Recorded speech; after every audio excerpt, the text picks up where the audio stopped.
Il-Gvern Laburista mill-ġdid qed jażel li jaħbi d-deal li qed jinħema dwar l-isptarijiet fil-waqt li d-deal tal-beħ tal-isptarijiet lil Vitals u Stewart sar minn wara dar kulħadd issa jidher li hemm deal ieħor li qed jerġa' jinżamm mistur u li mill-ġdid jirrigwarda l-Isptar Ġenerali ta' Għawdex.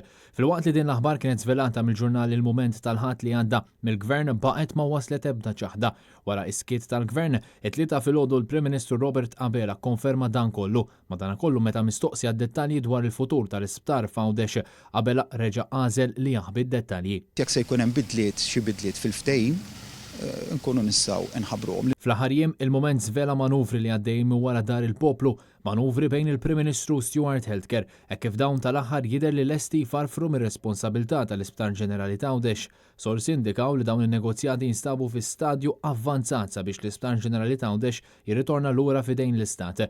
Madankollu jidher li l-Isptar San Luqa u l-Isptar Karen Gregg ser jibqgħu fidejn Stuart Healthcare. Il-Partit Nazzjonalista ilu snin jiġġieled il-ġlieda biex il-poplu Malti jerġa' jieħu fidejh it-tliet sptarijiet li kienu nataw lil Vitals Stamp li propju dwar dan għatem ukoll proċeduri fil-qorti li kienu nfetħu mill-ex kap tal-Partit Nazzjonalista Adrian Delija. Dan l-aħħar żvilupp ifisser li minkejja li l-Awditur Ġeneralist qar b'mod ċar li tender li ngħata lil Vitals Global Healthcare kellu jiġi skwalifikat dawn l-isptarijiet jew tal-anqas tnejn minnhom ser jibqgħu fidejn il-barrani għad-detriment tal-poplu Malti minkejja isħaba ta' korruzzjoni fuq dan il-ftehim.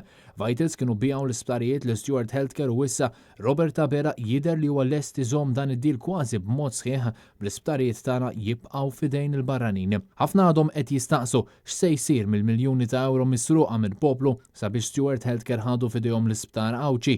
Dan fil-waqt li l-Isptar San Luqa u l-Isptar Karen Gregg tħallew ftel qallima bħala minkejja l-flus kollha li ħirġin mit-taxxi tal-Maltin.